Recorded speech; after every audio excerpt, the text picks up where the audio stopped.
circular life. And what does that mean?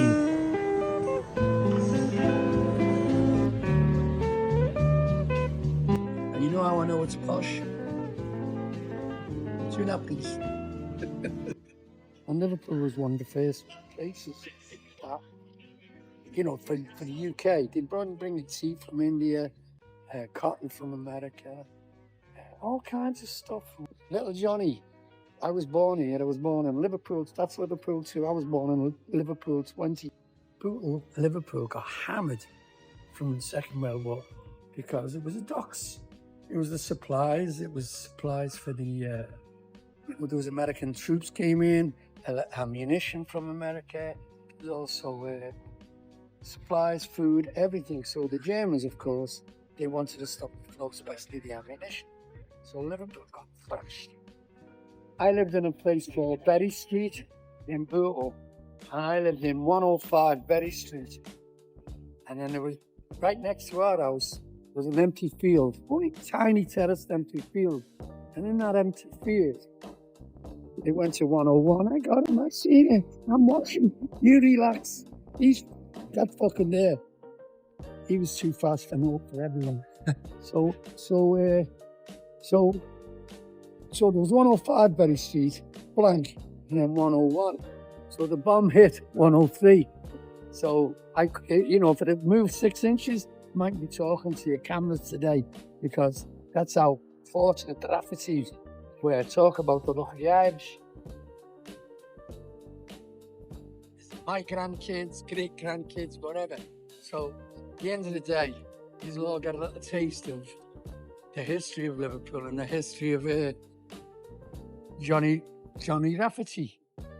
And so every family has a history to. My first job was delivering bread to the houses in the day, and in that day, what they'd have would be we delivered bread with a horse and a cart, like what you see in a stagecoach. It'd be full of bread, and then we'd go and knock at the houses and sell the bread, and with a horse, because in them days it was cheaper to have a horse than it was to have a van.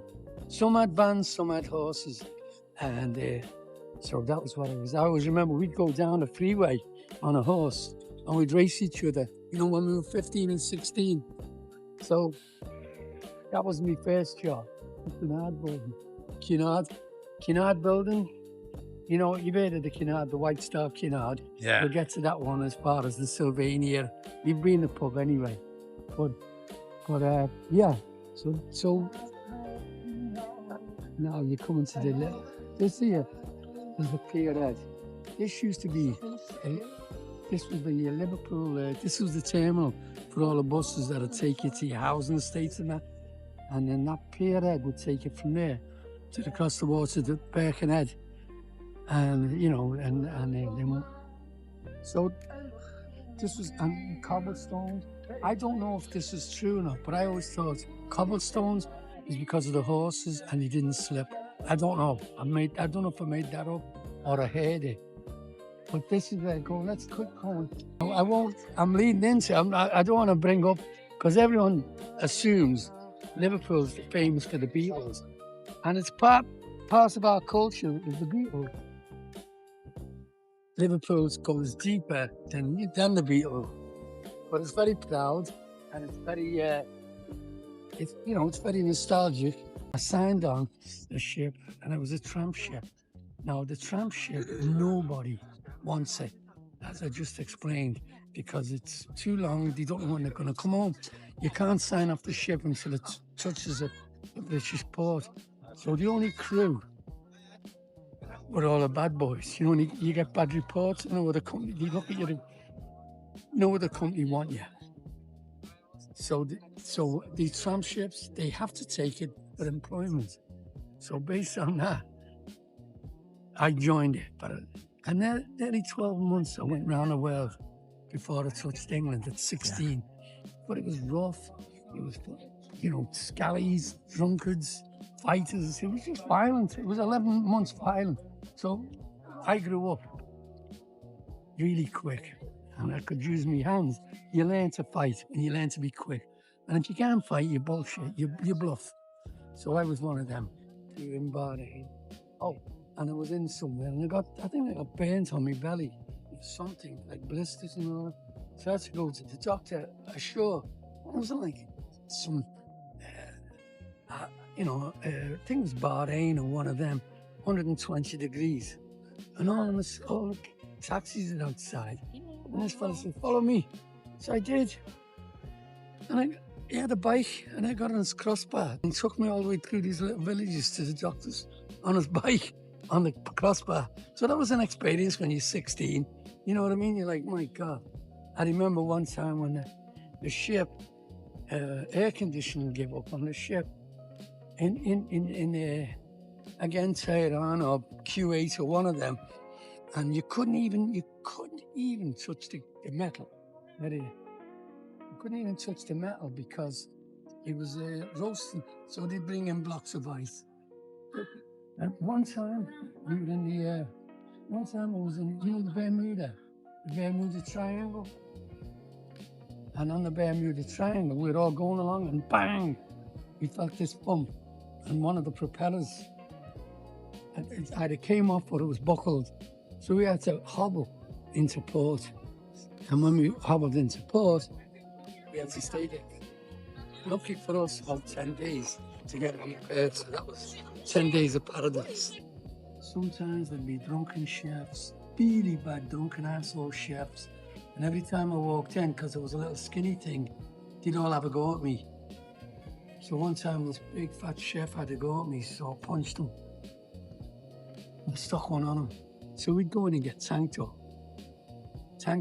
But they wouldn't let you in after 9:30. The clubs and pubs, the dances. So we'd get there. There was always someone ready to go off. So there was always scraps. You know what I mean? So you grew up with that. Not today's violence where everyone shoots a gun like the like the West.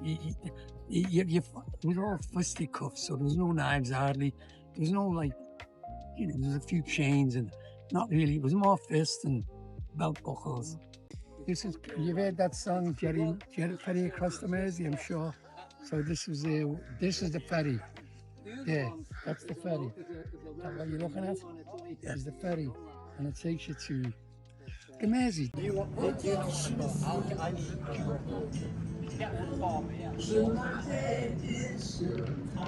Okay, listen, I don't know if you know the background right now, but this is the song that I don't want to be depressed and I don't want to be anything.